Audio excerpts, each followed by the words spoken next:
The first scream didn't come from the girl everyone ignored. It came from the girls who thought they owned the school. It ripped through the second-floor hallway like glass shattering, followed by the sound of metal slamming and lockers rattling against the walls.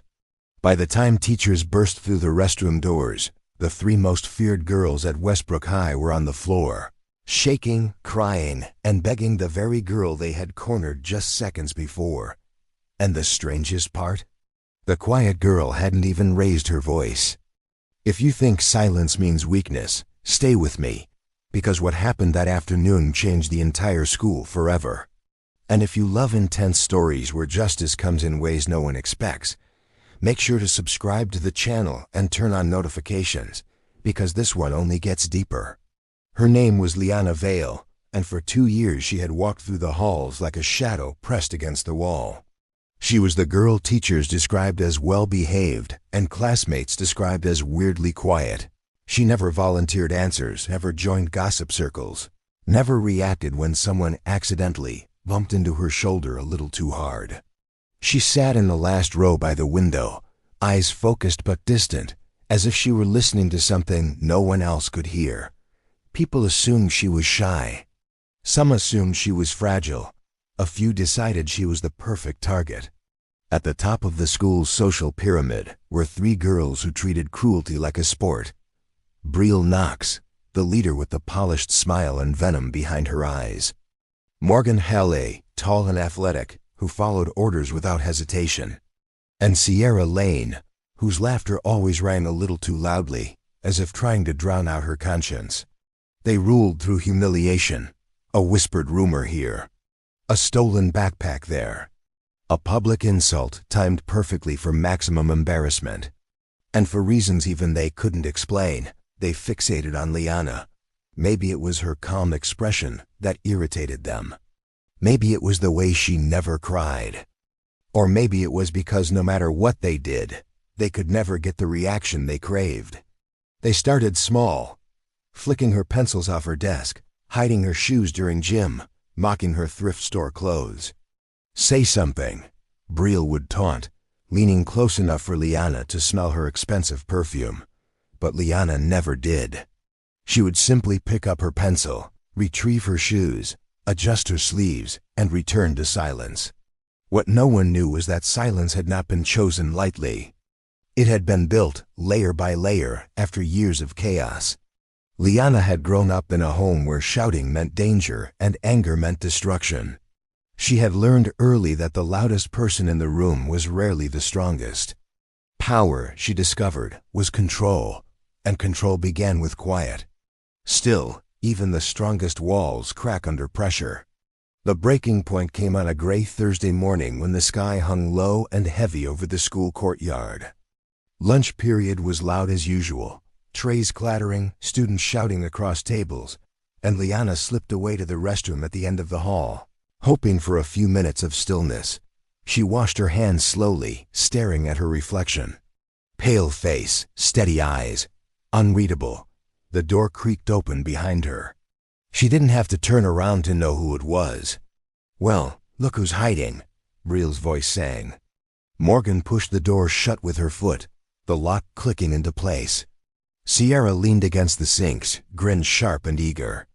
The air shifted, the kind of shift animals sense before a storm. Liana dried her hands carefully. "You think you're better than everyone?" Brielle asked, stepping closer. "You act like nothing touches you." Morgan grabbed Liana's backpack from the counter and tossed it into a toilet stall with a loud splash. Sierra burst into laughter. "Oops." Liana's gaze flicked to the stall, then back to Brielle.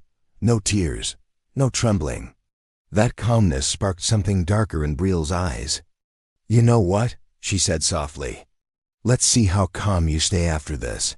She kicked the stall door open. The backpack floated in dirty water. Morgan shoved Liana forward so she stood inches from the bowl. The smell hit her, but her expression didn't change.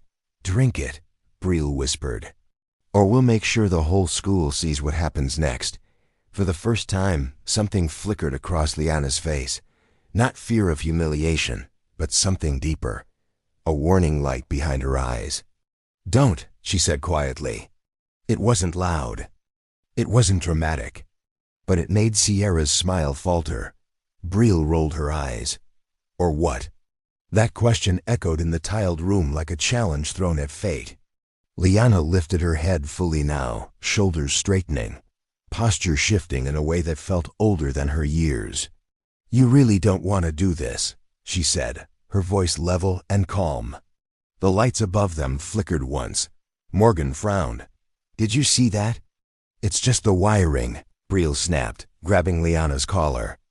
The second her fingers tightened, a deafening bang exploded from the row of metal lockers outside the restroom wall. The mirrors trembled. A crack zigzagged across the ceiling tile.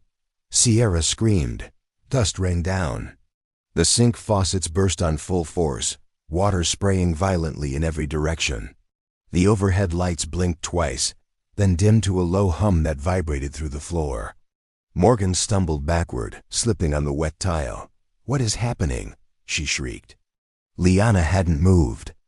She stood in the center of the chaos, hair barely stirring despite the sudden gust of wind that whipped through the room, as if the building itself had inhaled sharply.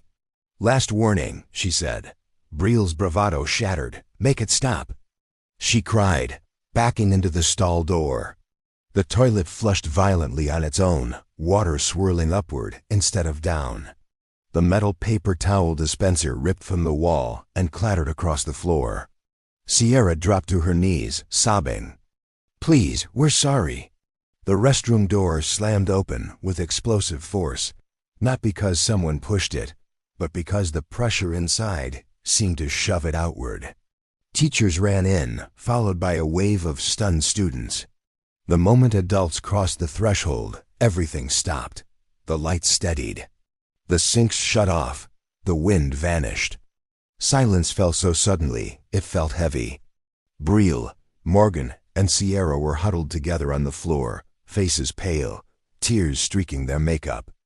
Liana stood near the sinks, dry, untouched, breathing evenly. What happened? A teacher demanded. No one answered. Because what could they say? That the quiet girl they mocked had stood still while the world bent around her? That the building itself had roared in defense? Rumors spread faster than facts. Some said it was faulty wiring. Others whispered about gas leaks or plumbing explosions. But the three girls never repeated the story publicly. They didn't have to.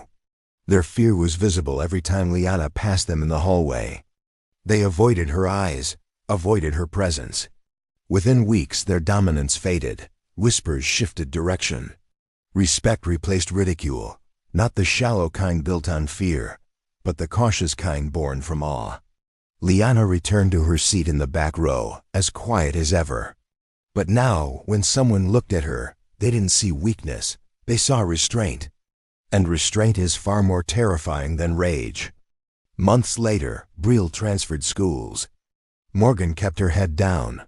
Sierra started volunteering in the library, as if trying to rewrite her own story. And Liana? She remained exactly who she had always been, composed, observant, powerful. Because here's the truth no one at Westbrook High ever forgot. Strength doesn't always shout. Sometimes it waits.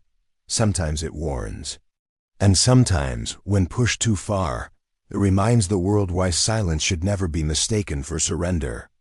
If this story gave you chills, don't forget to subscribe for more powerful stories where justice comes unexpectedly and the quiet ones rise when it matters most.